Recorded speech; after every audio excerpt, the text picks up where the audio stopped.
Gentlemen of the press, we want to invite you to this extraordinary press conference organized by Senator Twayen Jr.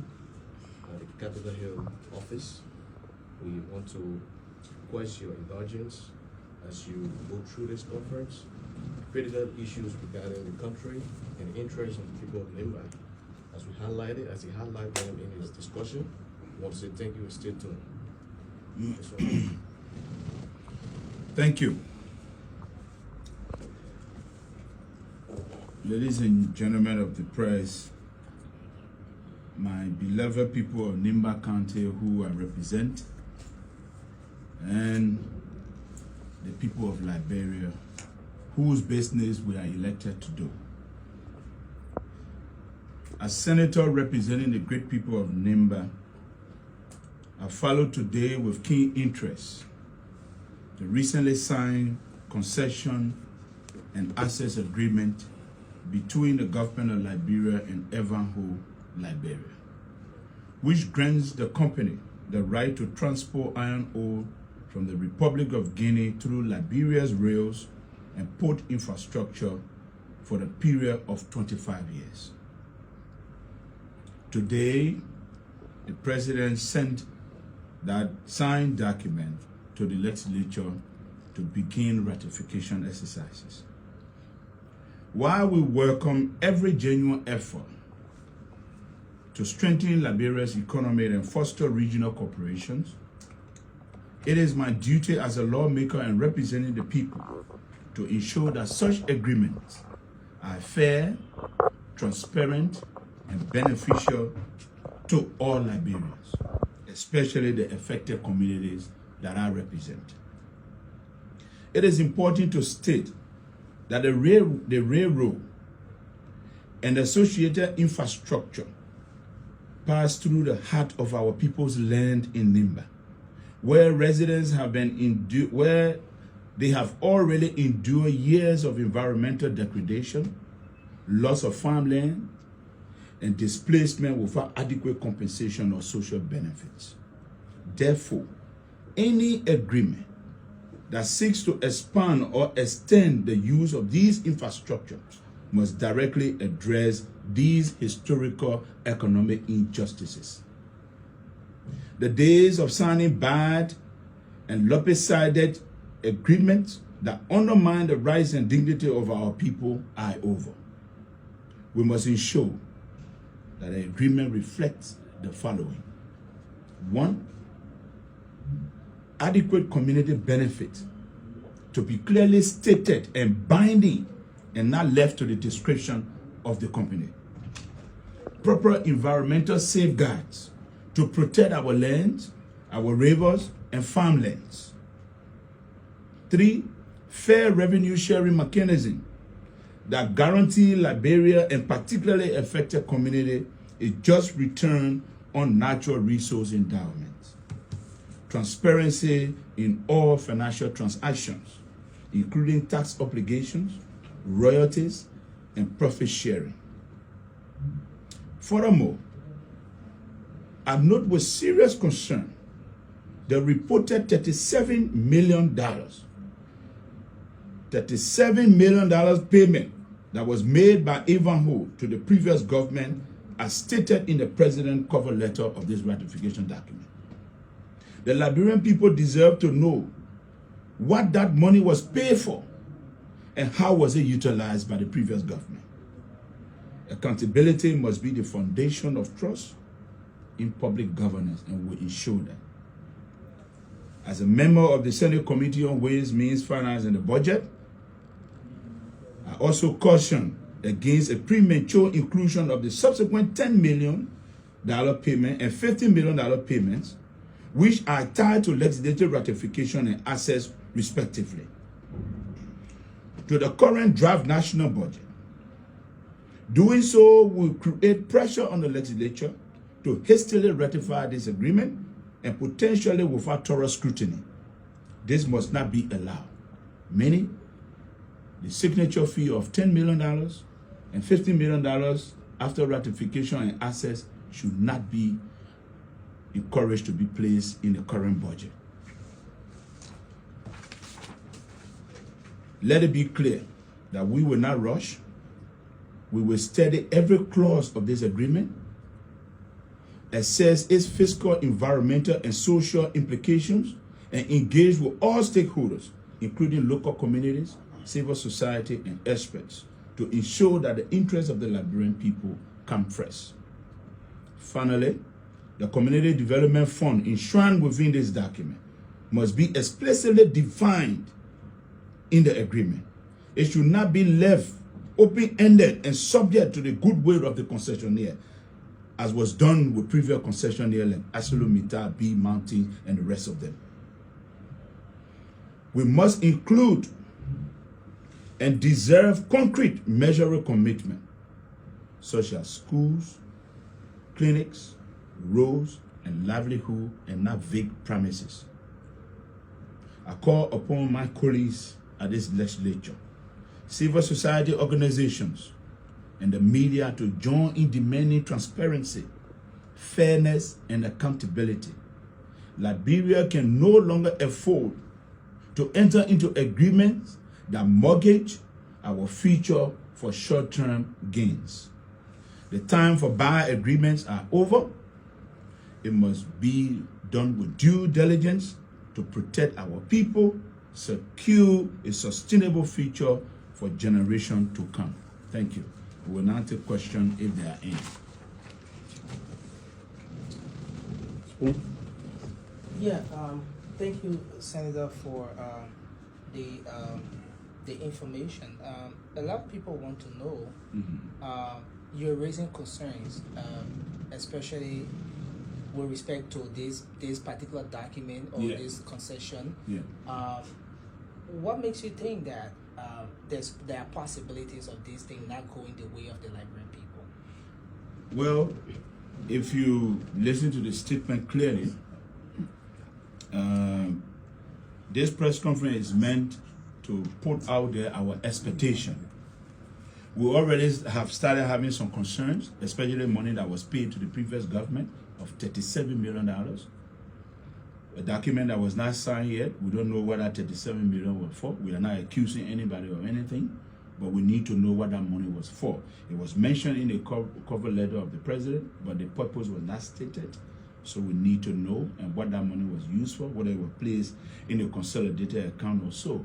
And part of the concerns that we are also having, that we have seen with previous agreements, is that upon ratification, there will be $10 million given, by the company. And once the access is granted in the future now, when they sort it out with AML, then they will give another $50 million.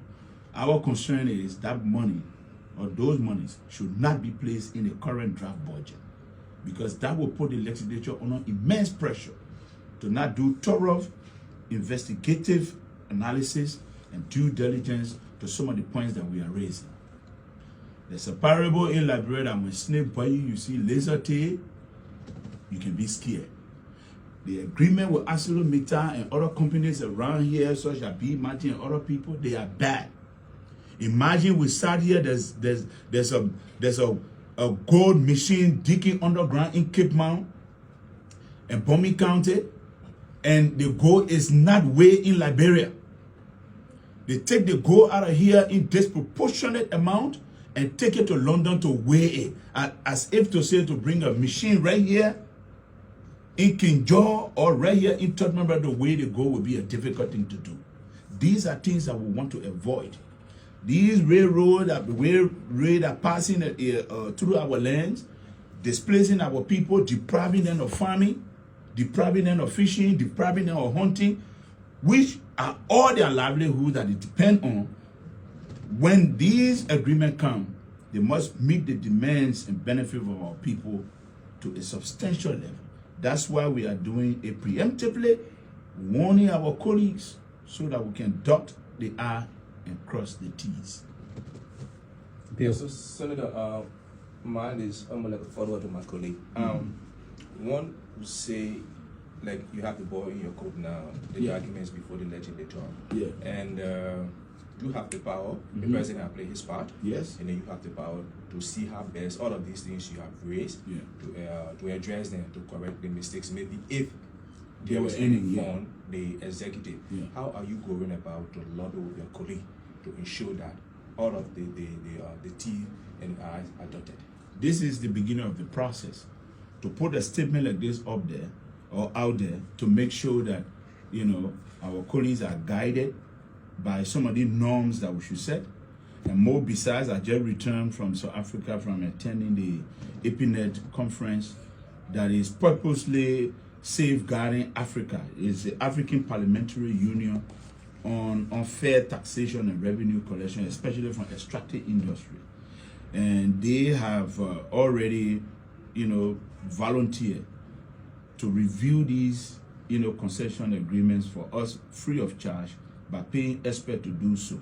Similar thing that they did in 2023 that produced the red flag memo that led to the denial of the ratification of the second phase of the ArcelorMittal agreement. They have also given their voluntary service to do so. So we're going to be submitting the documents to them as soon as we receive it from the Secretary of the Senate so that they can begin to look at it for us, because since they have the expertise to do so, and they will inform us, and we'll come right back here to inform our colleagues and lobby with them and say, look, these are the problems wrong with this, you know, concession. Let's send it back to the executive to correct it. But mind you, there's a high possibilities. There's high possibilities that the executive branch has done a tremendous job with this agreement. And once we looked at it and we sent it to our international partners and our experts and our, you know, analysts, and it come back to be very good, we're going to waste no time to sign it, but adapt so, and that's why we are putting the preemptive comments out there so that we can meet the benchmark of adequate community benefit, proper environmental safeguards, fair revenue sharing mechanism, transparency in all financial transactions. You know fully well that existing companies, some of which we have been banking on to do the right things, have been carrying on transfer pricing, you know, misinvoicing and cheating the government. Some of them been here for 22 years. ArcelorMittal been here for 22 years. They have not paid dividend on profit once in their lifetime. And our calculations show that they have collected more than $1.4 billion.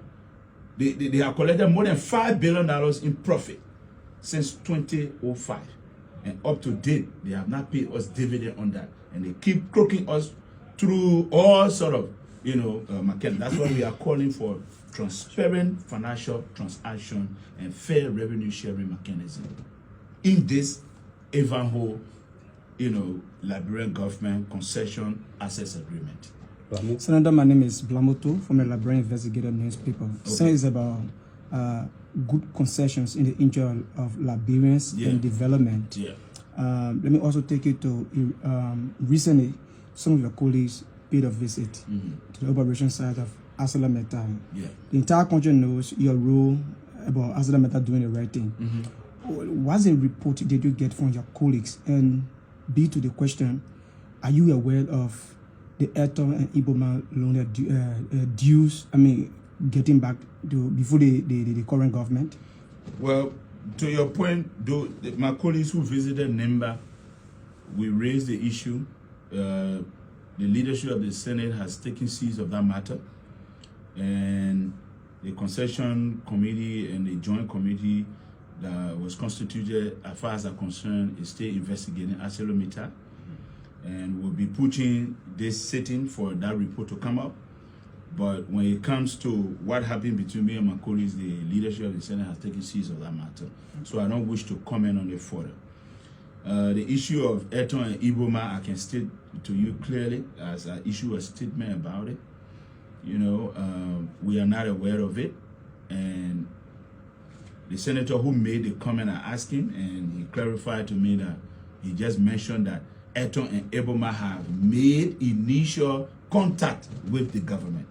So as far as we're concerned, the executive branch of government has not informed us at the legislature that Eto and Iboma deal is something. It is his information that he was just sharing, that he understands from sources that Eto and Iboma, you know, have made initial contacts with the government. Businesses around the world have the freedom to contact any government around the world. But what we will not sit here and pretend about, Those were bad deals yesterday. They can be dressed in another clothing to come. They will still be bad deals today. And the information I want to put out there is that we are already fully well enrolled in the IMF program. And people will know that one of the guidelines of the IMF is that you don't give us sovereign guarantee, for loans such as that. And those companies will not give you a dime. Even if they are a good deal, they will not give you a dime if you don't give a sovereign guarantee. So the possibility is very remote. Doesn't mean if it reappear. If it does. Yeah.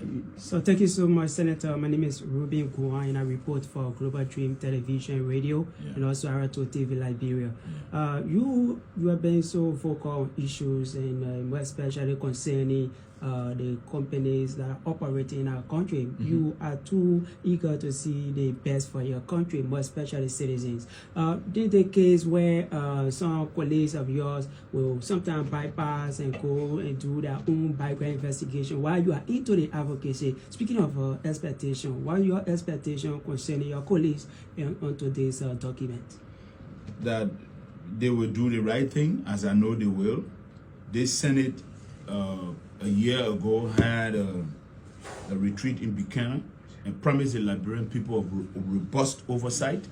And we know that this is one of the areas where senators will have to prove that what they swore to do a couple of years ago is what they're going to do by having a robust oversight, scrutinizing this agreement, so that we can get the best for the people of Liberia and the affected community in Nimba County specifically, where the new lines will begin, and then upward to Grand Bassa and Bon County. All right. Thank you. Thank you so much.